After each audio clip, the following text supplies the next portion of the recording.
हाँ जी, नमस्कार। स्वागत करता हूँ एक बार फिर आपके अपने YouTube channel exam city India पर। और मैं हूँ आपके साथ आपका सहयोगी नवनीत मिश्रा।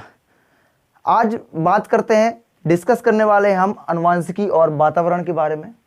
हेरिडिटी क्या है, एनवायरनमेंट क्या है, इन सब बारे में विस्तृत चर्चा करने वाले। एक एक टॉपिक को बारीकी से लेंगे, चीज़ें बिल्कुल क्लियर होंगी।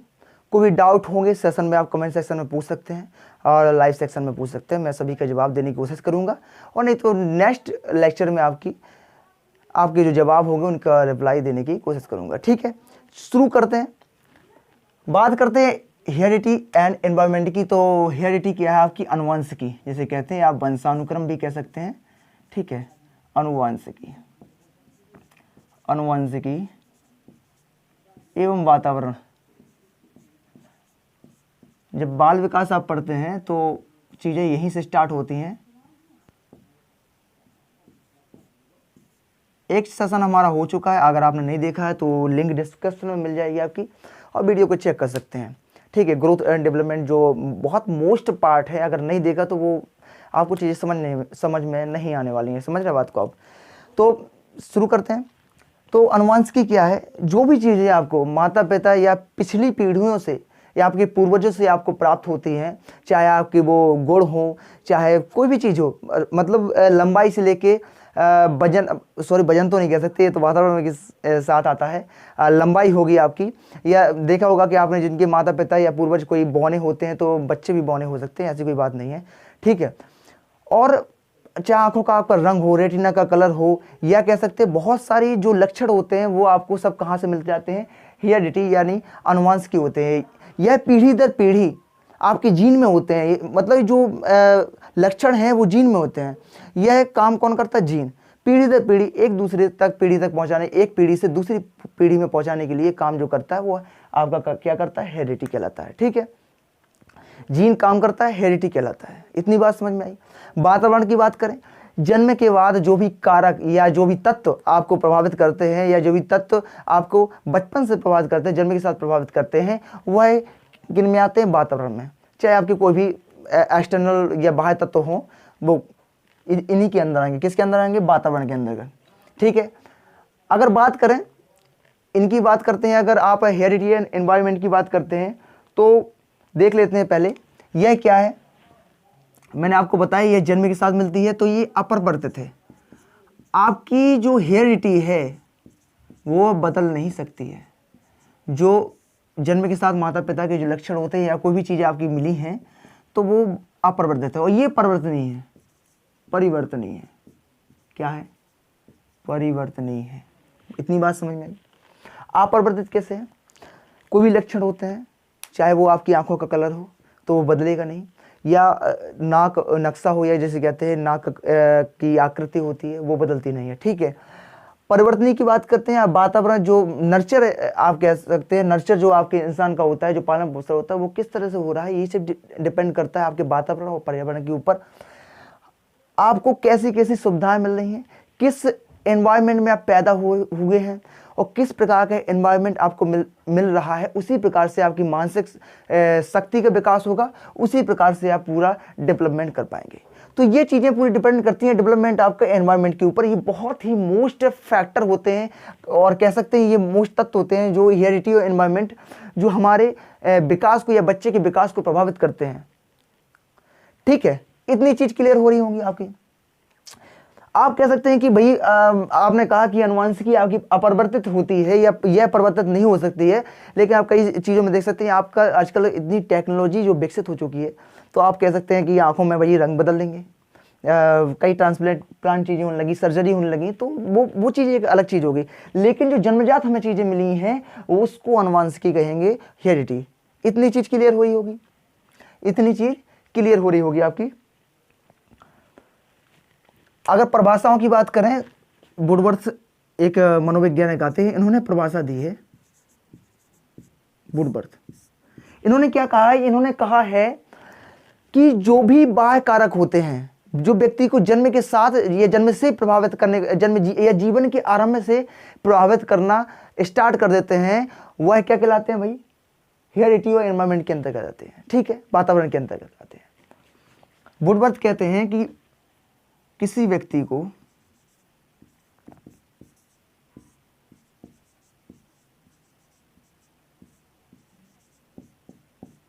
किसी व्यक्ति को जो बाह्य तत्व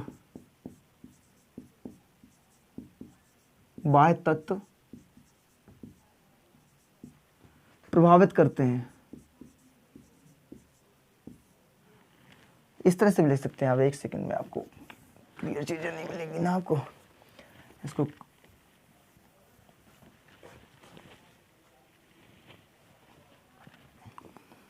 सही से लिख देता हूँ, समझ में आ जाएगा चीजें। वातावरण के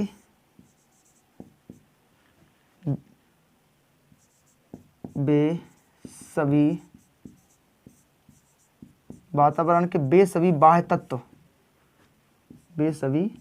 बाह्य तत्व जो व्यक्ति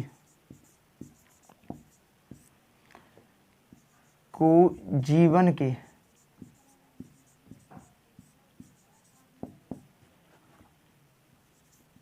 आरंभ से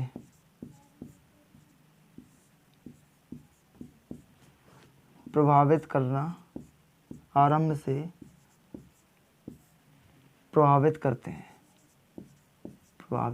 हैं। तो वुडवर्थ कहते हैं कि वातावरण के वे सभी बाह्य तत्व जो व्यक्ति को जीवन के आरंभ से प्रभावित करते हैं, एनवायरमेंट के अंतर्गत आते हैं। इतनी बात हो गई। अगर यहाँ पर एक व्यक्ति और आते हैं जिनका नाम है जेम्स ड्रेबर, वो कहते हैं कि क्या है अनुवांशिकी, क्या है अनुवांशिकी? वह है जो व्यक्ति माता पिता जो लक्षण हैं एक पीढ़ी से दूसरी पीढ़ी में स्थानांतरित करने का काम करते हैं, वो अनुवांशिकी कहलाते हैं। इतनी चीज क्लियर होगी, मैं आपको पहले ही बता चुका हूं। तो जेम्स ड्रेबर की परिभाषा लिखना चाहें आप या देखना चाहें, जेम्स ड्रेबर की परिभाषा आप देखना चाहें तो देख सकते हैं।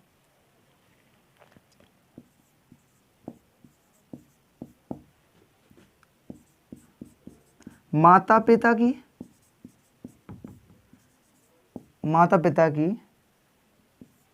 शारीरिक व मानसिक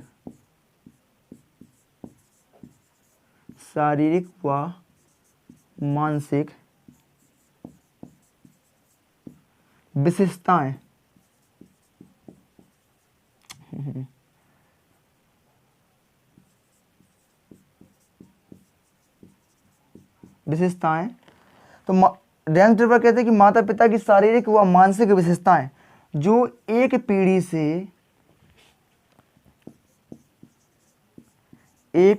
से दूसरी पीढ़ी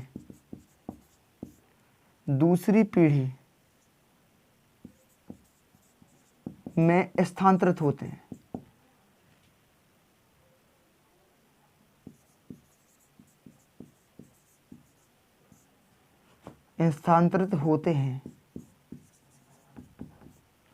तो यह क्या कहलाती है? अनुवांशिकी कहलाती है। तो भाई मैंने आपको दोनों चीजें बता दी हैं कि एक आपकी परिभाषा वातावरण की होगी, एक अनुवांशिकी होगी। क्या अनुवांशिकी है, क्या वातावरण है, आई होप आपको बेहतर समझ में आया होगा। और इन चीज़ों को आप नोट डाउन कर सकते हैं या स्क्रीनशॉट लेना चाहें या जो भी आप प्रेफर करते हो वो ले सकते हैं। ठीक है। अनुवांशिकी आपको बता चुका हूँ क्या परिवर्तित होती है। और वातावरण क्या होता है? परिवर्तनीय हो जाता है। जैसा पालन पोषण होगा, जैसा वातावरण आपको मिलेगा, ठीक है, शिशु या बच्चा उसी प्रकार से विकसित करेगा, उसी प्रकार से डेवलप करेगा। विकास में ये दो चीज हैं, बहुत ही महत्वपूर्ण है। या कह सकते हैं ये एक दूसरे के बिना नहीं है ना, ये एक दूसरे के बिना नहीं है। अब एक बात आती है यहाँ पर कि जो वातावरण है, जो विकास है, वह अनुवांशिकी और वातावरण के गुणनफल के समानुपाती होता है। इतनी चीज आपको ये नोट डाउन कर सकते हैं कहीं पर कि ये डेवलपमेंट है जो, यानी विकास इक्वल टू H/E। इसे समझ सकते हैं डेवलपमेंट यानी विकास, डेवलपमेंट क्या है? हेरिडिटी, ठीक है, एंड एनवायरनमेंट। शायद फ्रेम से बाहर तो नहीं हो रहा। तो यह क्या है? जो अनुवांशिकी जो विकास है आपका, डेवलपमेंट है, वो अनुवांशिकी और वातावरण के गुणनफल का समानुपाती होता है। मतलब कहीं ना कहीं ये ज्यादा प्रभावित करेगा तो कहीं ये प्रभावित करेगा, कहीं ये चीज प्रभावित करेगी। मतलब एक दूसरे की जो अन्योन्य क्रिया है या जो इंटरेक्शन इन दोनों के बीच में है, उसी का जो एक आप कह सकते हैं कि प्रभाव है, वो डेवलपमेंट पर दिखेगा। इतनी बात क्लियर हो रही होगी आपकी, इतनी बात क्लियर हो रही होगी। आप एक स्क्रीनशॉट ले सकते हैं, मैं इसको साफ करने वाला हूं, ठीक है।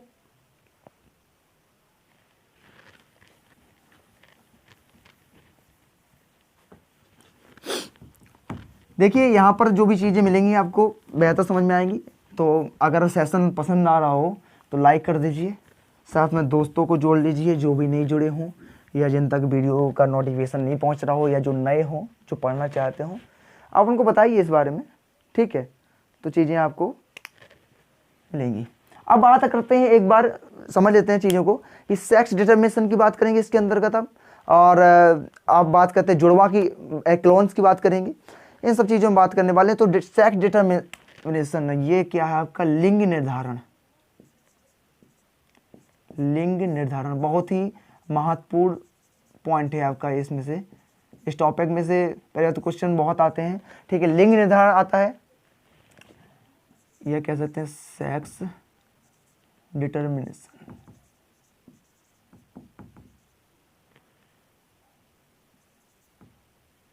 मिनेशन, सेकंड में इसके गड़बड़ तो नहीं हो रहा ना।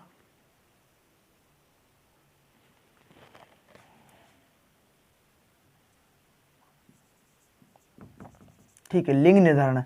लिंग निर्धारण क्या है, मतलब ऐसे गुणसूत्र कितने होते हैं, मनुष्य के जो गुणसूत्र होते हैं वो 23 जोड़े होते हैं, ठीक है। 22 जो होते हैं वो ऑटोसोम्स होते हैं, मतलब एज टू एज सब में मिलेंगे, किसी भी व्यक्ति में हो, ठीक है। जो आपका 23वां गुणसूत्र होता है वो लिंग निर्धारण का काम करता है कि बच्चा लड़का होगा या बच्चा होगा, या बच्ची होगी, या लड़का या लड़की होगी। ये डिटर्मिनेशन कौन करता है भाई, लिंग निर्धारण का काम जो करता है वह आपका 23वां गुणसूत्र करता है। इनके बारे में समझेंगे कि लिंग निर्धारण का काम कौन करता है, 23वां गुणसूत्र।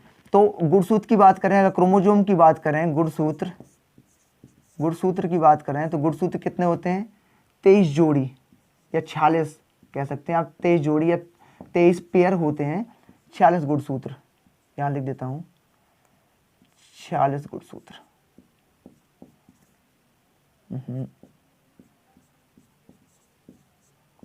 ठीक है, 46 गुणसूत्र होते हैं। इनकी बात करें तो 22 जो होते हैं वो ऑटोसोम्स होते हैं, जिन्हें ऑटोसोम्स कहते हैं। 22 क्या होते हैं, ऑटोसोम्स, जिन्हें ऑटोसोम्स कहते हैं। मतलब ये एज टू एज सब में ये 22 मिलेंगे, ये 22 मिलेंगे। जो 23वां गुणसूत्र होता है उनकी बात करें, 23वां गुणसूत्र होता है मेल फीमेल।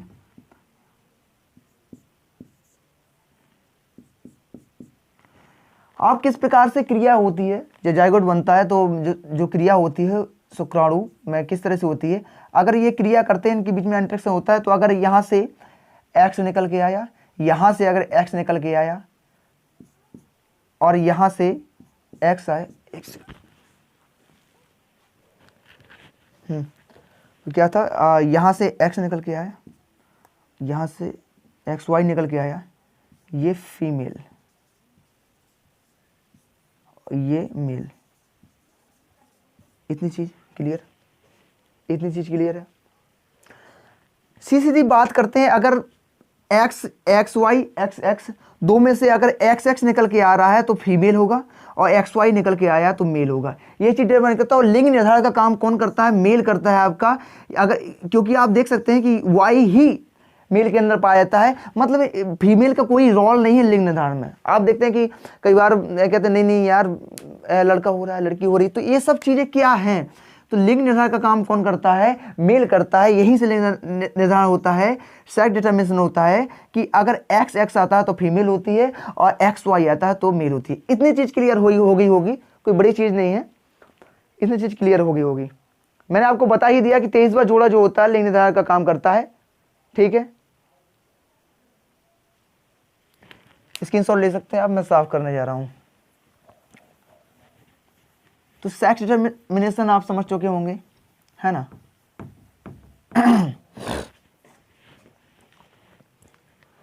तो गाइस अब बात करने वाले ट्विंस के बारे में। ट्विंस क्या है, ट्विंस ऊपर देख सकते हैं लिखा हुआ है ट्विंस यानी जुड़वा।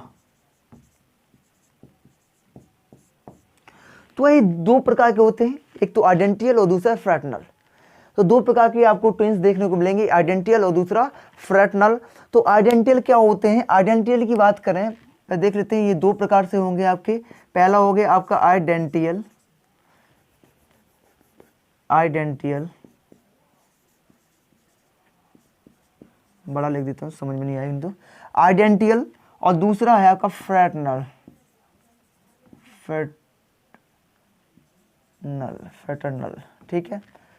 आइडेंटियल क्या होता है? ये इसको कह सकते हैं आपको मोनोजाइगोट। इसमें होता है मोनोजाइगोट होता है। और इसकी बात करें तो इसमें डी जाइगोट होता है। क्या होता है? D zygote.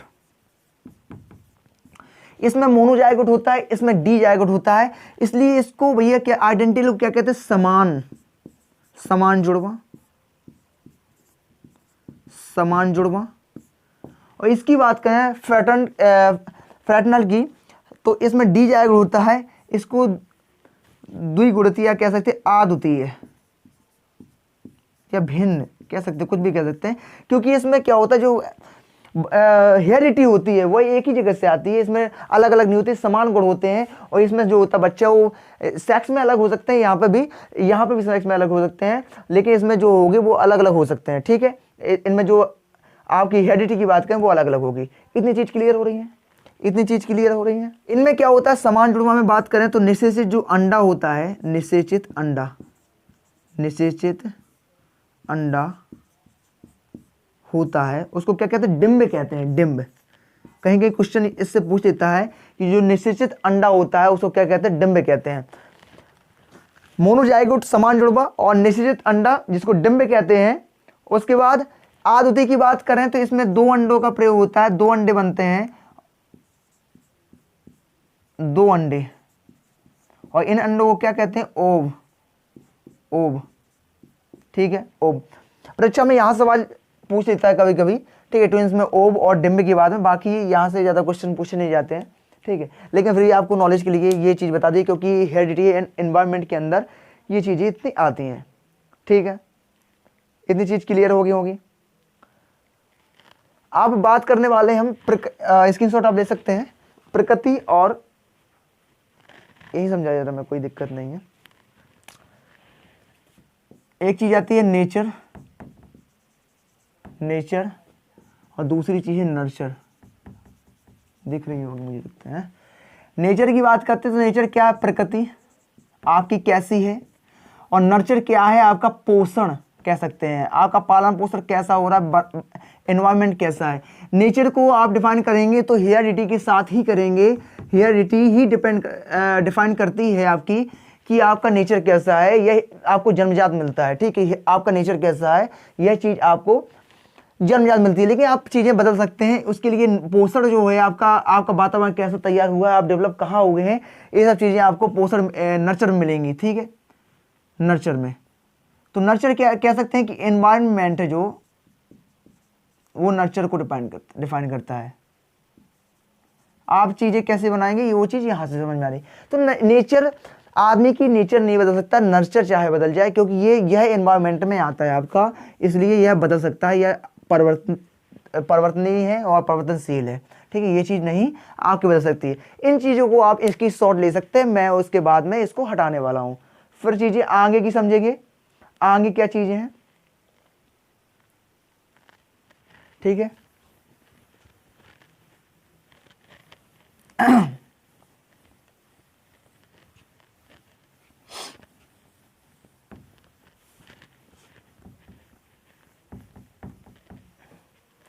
इतनी चीज क्लियर होगी। आगे चीजें देखते हैं। दो शब्द आते हैं इसके अंदर, एक तो जीनोटाइप, आगे चीजें समझेंगे, और हेरिडिटी के जो हम लोग सिद्धांत है वो भी पढ़ने वाले हैं।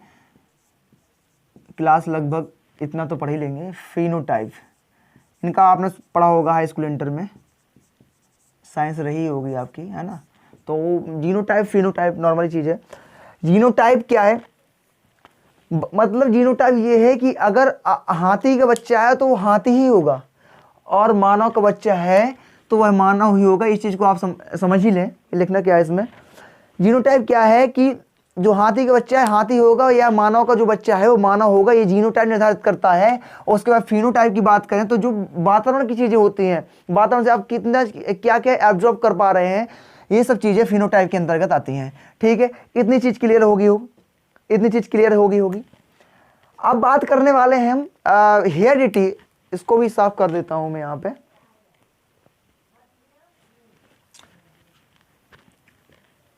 Principle of heredity, principle of heredity,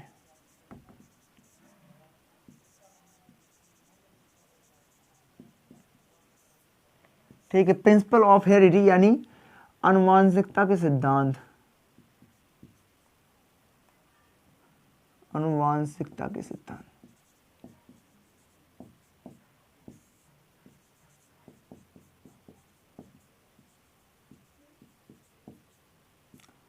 क्या है? आनुवंशिकता के सिद्धांत, प्रिंसिपल ऑफ हेरिडिटी इनको कहते हैं, आनुवंशिकता के सिद्धांत।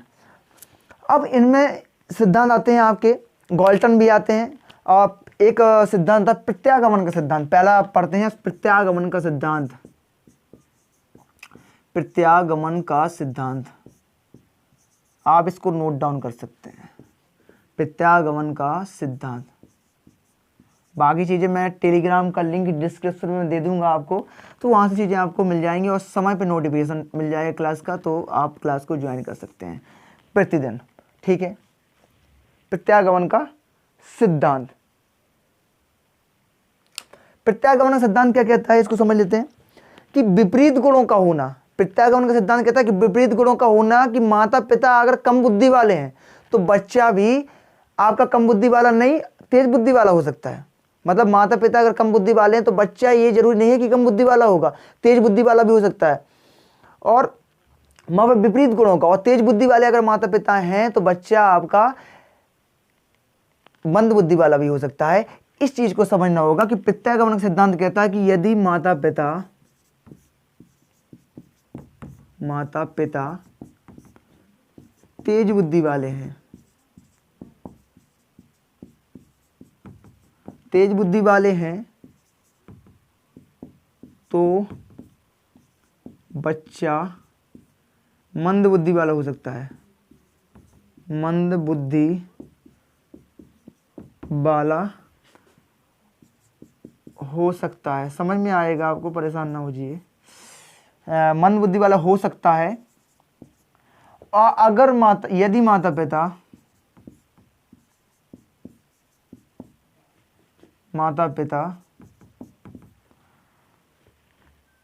मंद बुद्धि वाले हैं,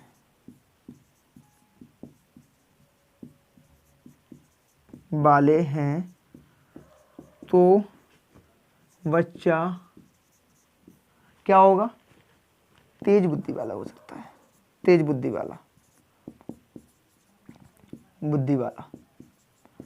इसको नोट डाउन कर सकते हैं या स्क्रीनशॉट ले लेना आप लोग। इसको प्रिंसिपल ऑफ रीग्रेशन कह सकते हैं। प्रिंसिपल क्या कहते हैं? Principle of regression.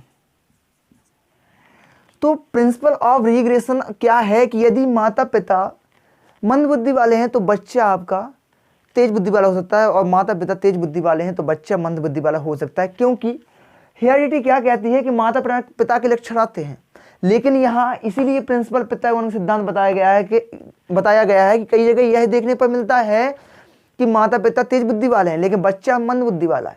तभी आपने पहले सुना होगा कि डॉक्टर का बेटा डॉक्टर नहीं बनेगा और मास्टर का बेटा मास्टर नहीं बनेगा। ये जरूरी नहीं है, बन सकता है, कोई दिक्कत नहीं, लेकिन जरूरी नहीं है कि मास्टर का बेटा मास्टर ही बनेगा, ये डॉक्टर का बेटा डॉक्टर ही बनेगा, यह जरूरी नहीं है। इसलिए इस सिद्धांत को प्रत्यागमन का सिद्धांत कहते हैं, प्रिंसिपल ऑफ रीग्रेशन कहते हैं। इतनी चीज क्लियर हो रही है? इतनी चीज क्लियर हो रही? दूसरा सिद्धांत आता है आपका गाल्टन का सिद्धांत, गाल्टन थ्योरी या गाल्टन का सिद्धांत। क्या है गाल्टन का सिद्धांत? इसको देखेंगे, गाल्टन का सिद्धांत क्या कहता है। गाल्टन कहते हैं कि जो एक माता पिता के जो लक्षण हैं एक पीढ़ी से दूसरी पीढ़ी आते हैं, लेकिन यह आपकी पूर्वज की पीढ़ी से भी आ सकता है, यानी जो दादा दादी के लक्षण है वह बच्चे में भी आ सकता है। बच्चे में कौन सा लक्षण माता पिता का आता है, दादा दादी के लक्षण भी आ सकता है। यह गाल्टन थ्योरी कहती है कि दादा दादी के लक्षण में आ सकता है, इसलिए इसे गाल्टन थ्योरी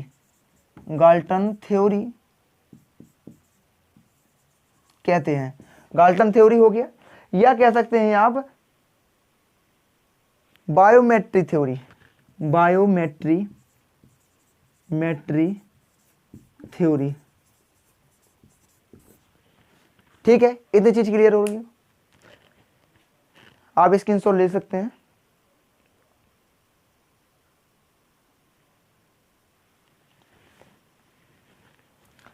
एक सिद्धांत और है आपका, एक दो है ना, उनको और देख लेते हैं। लगे हाथ, देखिए यहाँ तक आए हैं आप, तो कुछ अगर मैं आपका समय ले रहा हूँ तो आप भी बहुत कुछ लेके जाने वाले हैं जो परीक्षाओं में महत्वपूर्ण होते हैं, है ना। बीजमैन का सिद्धांत आप ये और पढ़ लीजिए, बीजमैन, या बीजमैन थ्योरी या बीजमैन का सिद्धांत क्यों कहा गया है इसको, ये भी देख लेंगे। बीजमैन का सिद्धांत क्यों कहा गया है, तो इन्होंने कहा है कि जो माता पिता के जो बीज कोष होते हैं वह कहीं ना कहीं खत्म नहीं होते हैं, यह एक पीढ़ी से दूसरी पीढ़ी चलते रहते हैं लगातार। मतलब अगर एक माता पिता के जो लक्षण हैं बच्चे में आए हैं, संतान में आए पहुंचे हैं, तो वो बीज कोष सुरक्षित रहते हैं, पूरी तरह से खत्म नहीं होते हैं। और वह बीज कोष दूसरी जब पीढ़ी आएगी या X3 पीढ़ी आती है या जो भी पीढ़ी आती है, उनमें वो लक्षण वो बीज कोष सुरक्षित रहते हैं, उन तक पहुंचते हैं। यह बीज कोष का सिद्धांत है, इतना ही बीजमैन, जिनका बीजमैन का सिद्धांत कहते हैं। उसके बाद आते हैं आपके मेंडल भाई साहब, इनका नाम तो आपने सुना ही होगा। यह क्या क्या कहते हैं, मेंडल ने अनुवांशिकता के जनक की बात करें तो यही है आपके